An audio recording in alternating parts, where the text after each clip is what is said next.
TM live.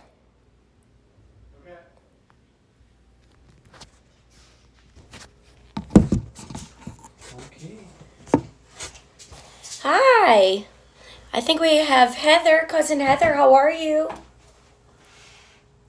And my mom's here. Hi, Mom. This is Acacia. Mom, you might have met Acacia yesterday. She got fixed today. She's feeling pretty comatose. Mm-hmm. Has about the energy level of a burrito. So we're going to keep it a little bit short and sweet today. Hi, Aunt Lou. Hi, Chase. This is Darla. So this is Darla and Acacia, who just got fixed. She's feeling a little bit under the weather. Hi, Oliver. Hi, Aunt Nora. Hi, Sarah Wood. What a treat to have you join. And then let's see, Red Elster. Who's that? Is that Corbett? That's Josh. Josh. What's up, Josh? Josh and Laurel. Joshua. Eric, of course, #1 hype man. And who's Carrie Hanks? That is Eric's sister. Eric's sister. What? And let's see, Aunt Lou.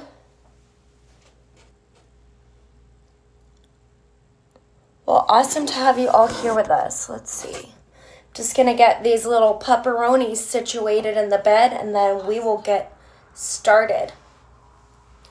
The letters are backwards today. Yeah. I think it's just fine. I'm going to split. You want to flip it? Yeah.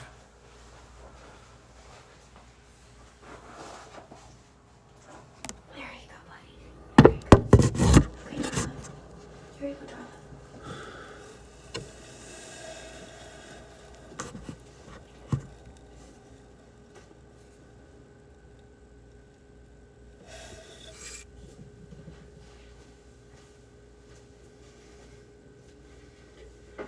Hello, welcome back. Welcome to Happy Hour Live with Meg and T. That's us. We're going to talk a little bitter today. Are we feeling bitter? I'm feeling a little bitter. No, actually, I feel pretty good, just a little exhausted. Mm-hmm. Both of us are. But that'll happen when you're having the puppy adventures of a lifetime. Mm-hmm. So before we get too into cocktails, I just wanted to update them on our life events today, which was that Acacia got fixed, and then we picked up another foster dog, Eucalyptus. And how was Eucalyptus? Eucalyptus is great. We got her to a home in 2 hours. So that was about the fastest turnaround we've ever seen. She went to a happy home. She's got a new friend. It's an older dog. And so we're real excited to get her into a good home. And hopefully Acacia will go to a nice home as well. Totally. Just keep looking at her right now because she's in this little cone that she's trapped in there. She's kind of miserable, and I don't know if this is going to work, but I'm just going to pretend like it is and show you how cute Eucalyptus was with Tamir. And then, you want to be back there? Can you see it? Yeah, it looks so good. Eucalyptus is literally about the cutest dog you've ever seen in your life. And then this is Ashley, the sweet girl that adopted Eucalyptus and named him Ziggy. And then this is Zeppelin, her other dog. But yeah, so all that being said, we had a big day. So we're going to keep it simple today. And one of the prompts had been Amari. So the category of Amaro, bitter liqueurs. Anything else that... I think that was about it. So I usually have different Amari in my home here, but that's actually the category I go to the most, maybe right before or after whiskey. So we run out of some of the things here. I don't know if you noticed. I did. Yeah. And I would say it's also one of my favorite categories. My favorite category is probably agave-based spirits, tequila, mezcal, Amari, maybe gin. Mm-hmm. Well, what's fun about Amaro, singular, it is a liqueur, and it's also can translate to bitter, so it's a bitter liqueur. So it can have all sorts of flavors, and there are many different ways you can make it. we're listening to the cat right now scratch, so this is a full-blown Animal Kingdom. Pardon me. But yeah, so this bitter Amaro is right here, and it's very similar to Campari. I'm excited to drink it tonight. I have it at work, and I finally brought it home about a week ago. I went over there trying to save citrus. So we're going to sip on it tonight. I'll probably make a little spritzer with it. Super tasty, refreshing. If you want to just pour a couple ounces in the glass... That I can drink? It's actually for me to drink. Oh, okay. If you want to drink some, you can pour some Thank in that glass. Thank you. But I wanted to talk about sort of the process of tasting. And this is something that we can apply to anything in our life, whether it's alcohol or not. It could be food, it could be beverage, it could be table setting.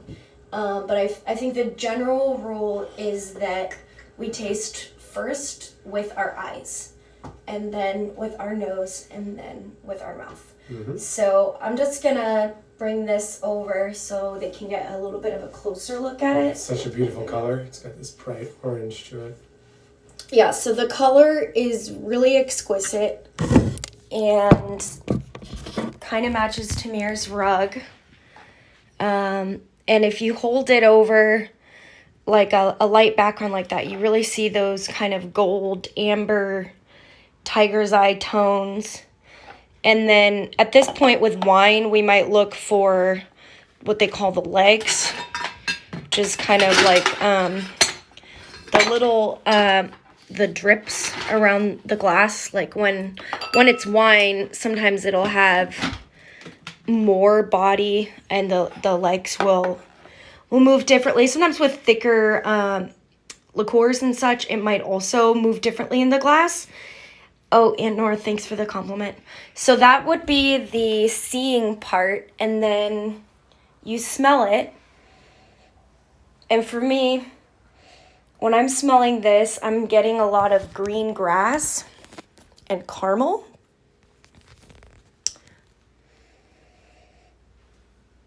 Toasted almonds and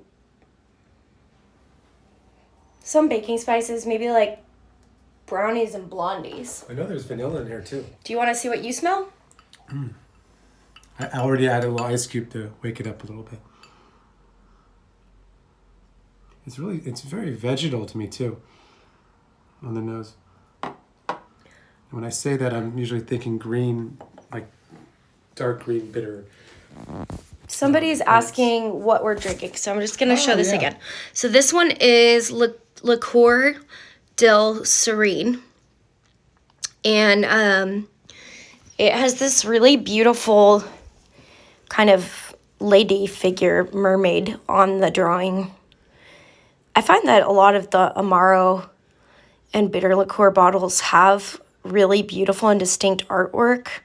Those Italians. Is that why? I was kind of thinking that. Yeah.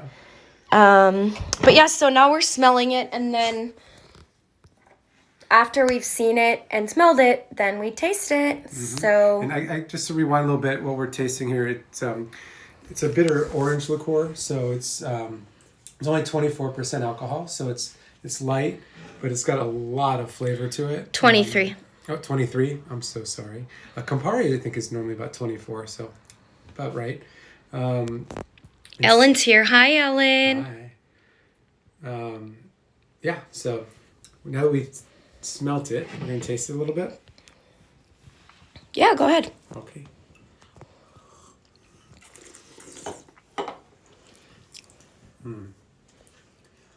So this one starts off just a tad sweet.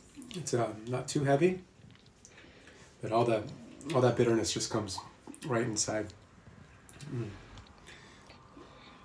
Got a lot of those Seville oranges in there.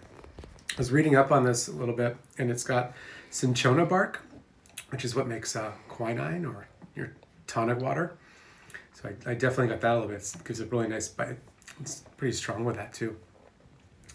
Yeah. And something I was reading about this one specifically is that they're taking, what they say? They said flowers, the flowers, the roots. There's something else. The flowers, the roots, and the herbs. And probably the peels of the orange, the Seville oranges. Yeah, and they were talking about, I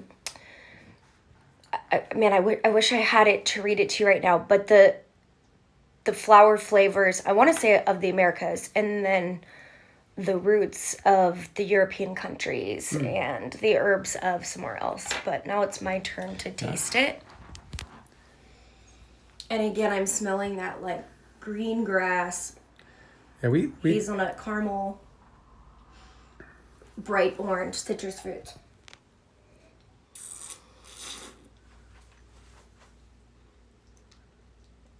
And the texture is like,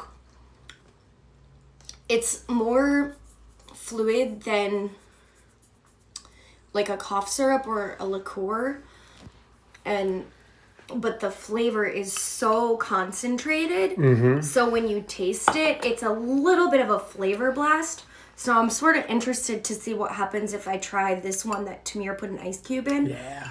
Because what that's going to do, so automatically I feel the difference. The temperature is way lower. And the color too. You can see the bright orange come out. And then what that kind of does is, it's kind of like if you're singing in a cave, proofing that down with a little bit of water kind of amplifies those flavors more instead of like getting you like right in the face. It has a more broad flavor impact. And yeah, definitely just like softening everything up and then creating a lot more movement in the mouth and a longer finish. Crazy what that does. And I would say the same thing happens with wine if you shift your temperature ever so slightly. So it's always good to kind of refer to the bottle or the winemaker or, you know, whatever the spirit brand is, to see the artisan who's making the product, what did they recommend? Because, you know, some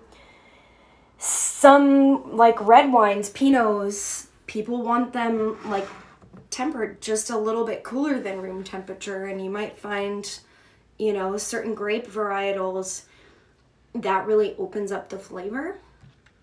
So kind of part of what our goal is with this program is not just to taste and try things ourselves, but to empower you, the viewer, to have a little bit more tools in your toolbox so that when you're tasting and trying things in your home or at restaurants, you can have an experience that's more broad and more vast.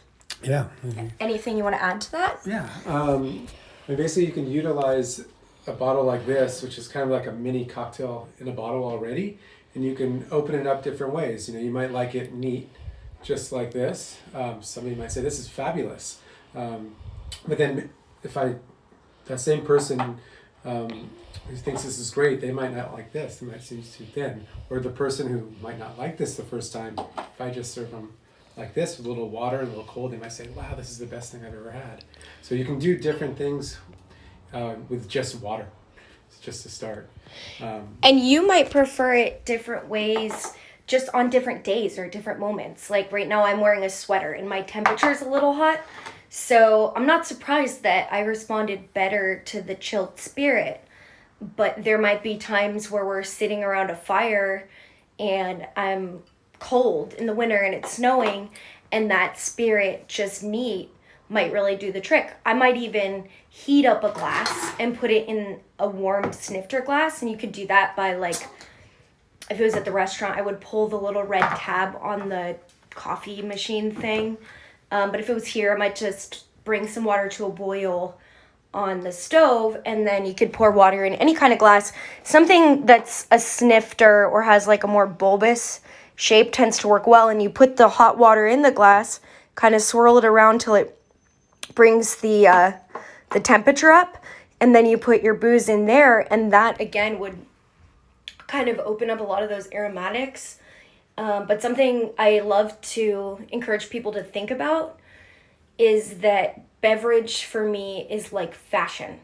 There's no right or wrong. There's just different, and different contexts can make different spirits or cocktails play totally differently on a different day. And that's great. And the point isn't to learn all the cocktails. The point is to learn a little bit about the categories so that you know, what do I like, what tickles my fancy. Maybe it's, something herbaceous like this.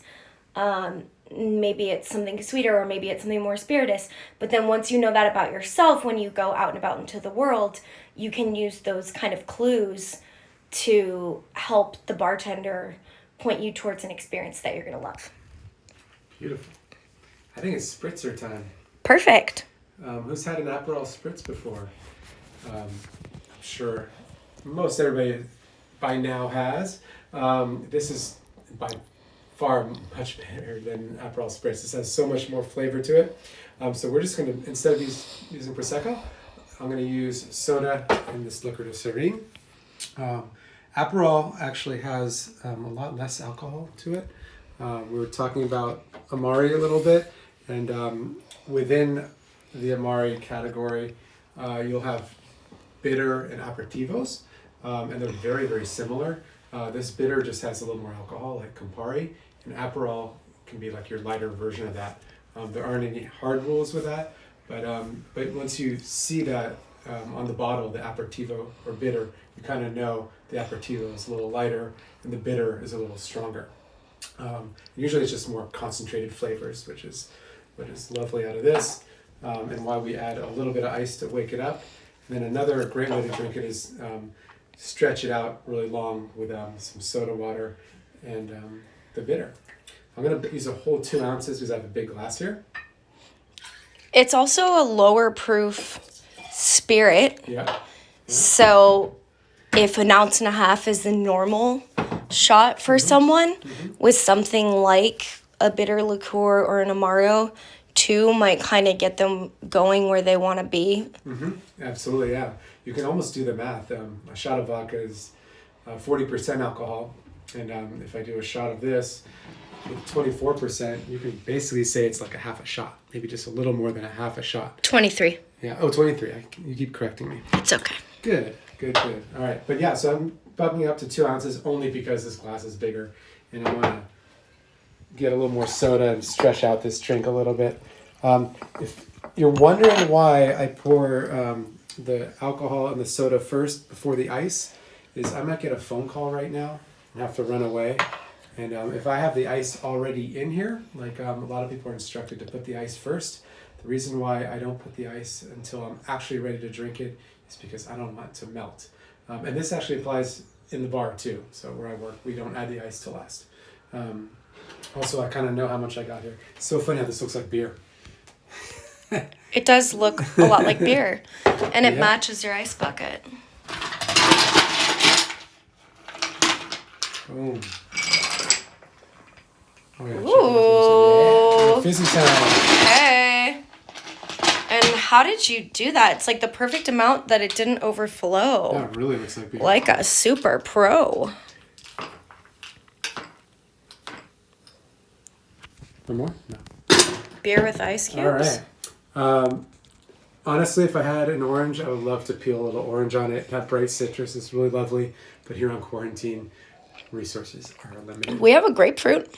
We do. Let's save the grapefruit. Okay. Let's stretch it out. And actually, grapefruits might be a little more bitter. Orange is like a little sweet. All right. Here we go. Yeah, you want to give spritz. that a little... Cheers. I'll have a little sip. Yeah. Oh yeah, really good. It's very light. Actually, what that soda water did is really bring out the orange a lot. So maybe I don't even want an orange peel.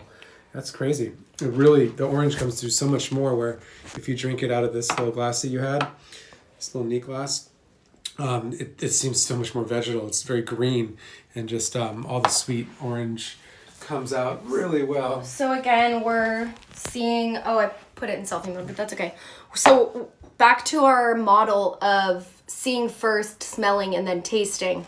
You're seeing all of that crazy effervescence. How would you describe this, Tamir? What you've created here? The effervescence part, or? Yeah, like that foamy cap. I think the foam right there is coming from all the oils from this liquor. I mean, I really think. Which is really unique. Honestly, I don't You don't see that often. There's many times I've seen that ever. It's really thick, kind of like when you have a root beer float. It's really thick.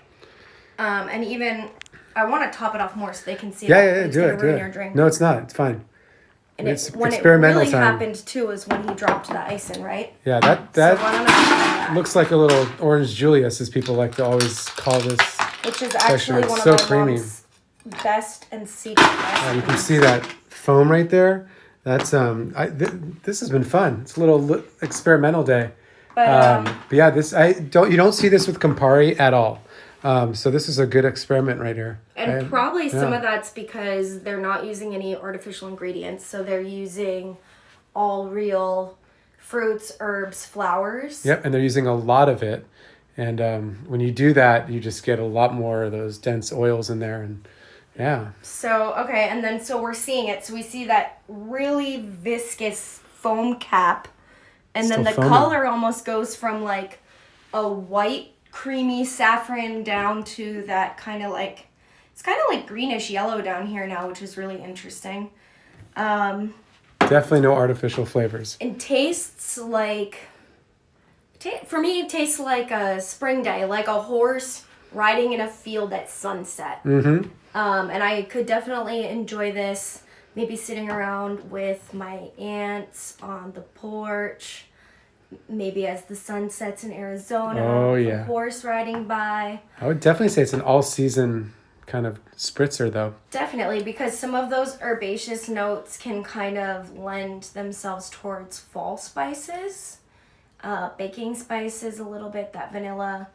And I wanted to talk about the category of Amaro in general, how it originated back in monasteries with monks making medicinal liqueurs to cure illnesses. So, for example, coronavirus, things would happen and the monks would make these sort of, what would they call it? Like, I'll just call them potions. Okay, perfect, potion. With like a bunch of things from their garden and the earth, and they would distribute it to the people of the town to fight disease. Or they'll keep it to themselves so that they can get closer to God. Okay, so a little bit of that too. And a lot of these Amaro that you might see out and about maybe have recipes that have been perfected over the course of many generations in a family or through many generations of monks in a monastery.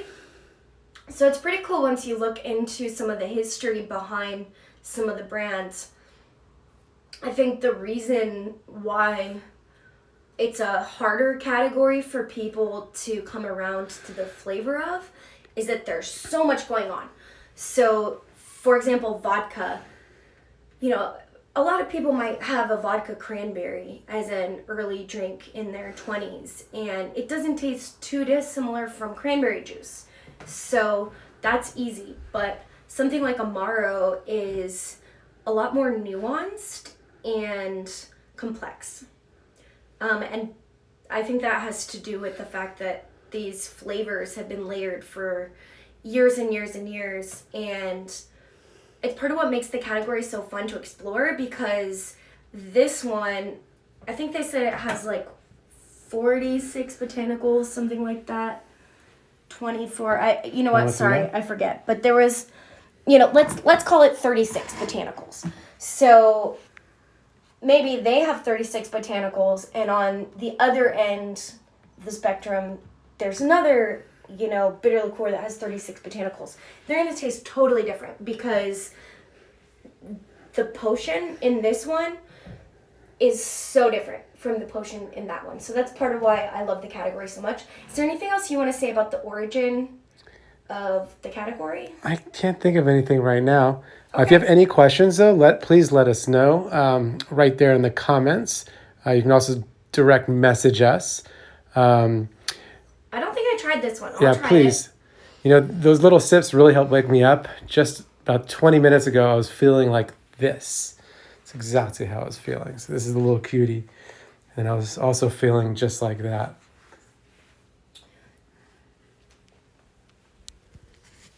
Should we maybe wrap it up? Yeah. I did want to follow up with the tasting experience here. I definitely overdid the dilution, but it's still delicious and it goes down really easily. And hopefully when we get out of this house arrest funny business, it'll still be nice in springtime and summer, and we'll be able to try a few of these with you guys when we all get out. Is there anything you want to say before we wrap up? That's about it. We have to make sure we keep our happy hours. Oh yeah, keep your hours happy. Wait, first, stay home, Yep. stay safe, keep your hours happy, and your sip sweet and sour. And bitter too. And bitter too. Mm-hmm.